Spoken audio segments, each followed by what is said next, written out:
Hey, what's up, everybody? True Boxing here. Thank you for coming back to get hit with the truth. So today we are continuing the True Boxing annual top 10s as we end 2024 and enter 2025. And we're going to look at my number 8 welterweight in the world right now, Contender Alexis Rocha. Now, before we get into that, if you could smash the like button, leave a comment, or subscribe to the channel, I really do appreciate any and all support that I can get as I continue to build my channel here. So Rocha entered the year not in the top 10. He wasn't ranked, and he was coming off of a pretty brutal knockout loss to Giovanni Santillan in 2023 in an upset as the vacant WBO I think the WBO interim title might have been on the line in that fight. But Rocha was knocking on the door for a title shot, and he got destroyed by Giovanni Santillan, stopped in 6 rounds. So he was hell-bent on returning this year and proving that he belonged. So he ended up fighting 3 times. In March, he would take on Frederick Lawson, the veteran, got a 7th-round TKO victory. And then in July, took on a guy named Santiago Dominguez and got a 10-round unanimous decision. This led to a December showdown against undefeated knockout artist Raul Curiel. And this was going to decide Rocha's, 2025. And him and Curiel tore the house down. They went at it, good ass slugfest between the two, traded shots, and the fight was declared a draw after 12 hard-fought rounds. But Rocha really proved that, he's still a player. He might not be one of the top dogs, but he's still a player, and he ended 2024 on a positive note.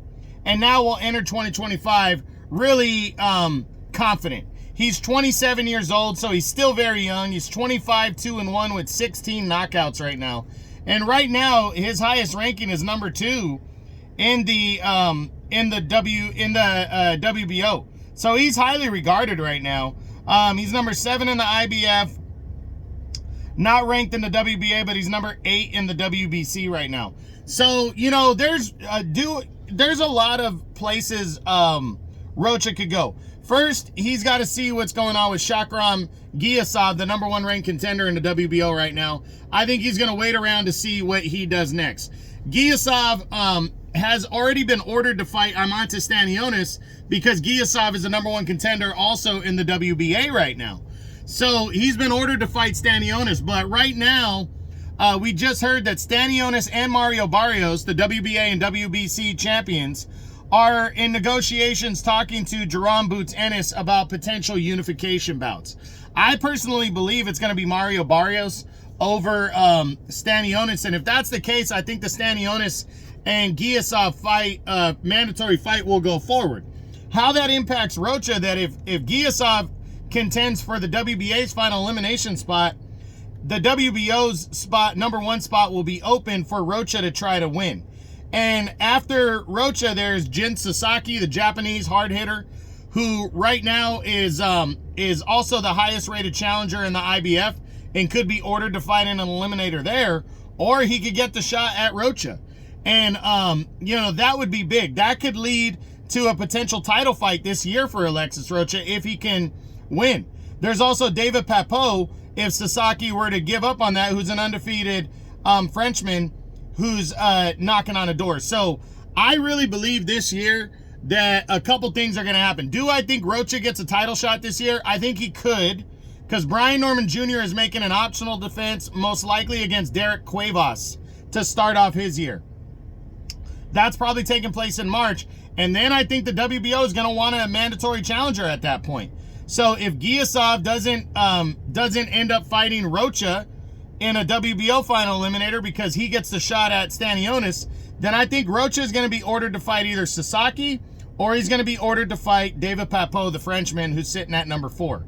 So I think Rocha, with his style, his entertaining style, and just his mentality, he's young, he all-action fighter, I think he could land a title shot this year. At the very worst, I think he's going to get the chance to become a mandatory challenger. So we're going to see how it all shakes out. I also wouldn't be surprised if him and Raul Curiel fight in an eliminator of sorts to determine a mandatory challenger, or just to run it back. So we'll see what kind of year Alexis Rocha has, but I really do think he'll get a big opportunity. So that's it. That's what I got. That is my number 8 welterweight in the world right now at 147 pounds. The contender, Alexis Rocha. So as the True Boxing annual top 10s continue. So that's it. I hope you enjoyed the video. If you did, smash the like button, leave a comment, or subscribe to the channel. I appreciate any and all support. This is True Boxing, and you've been hit with the truth.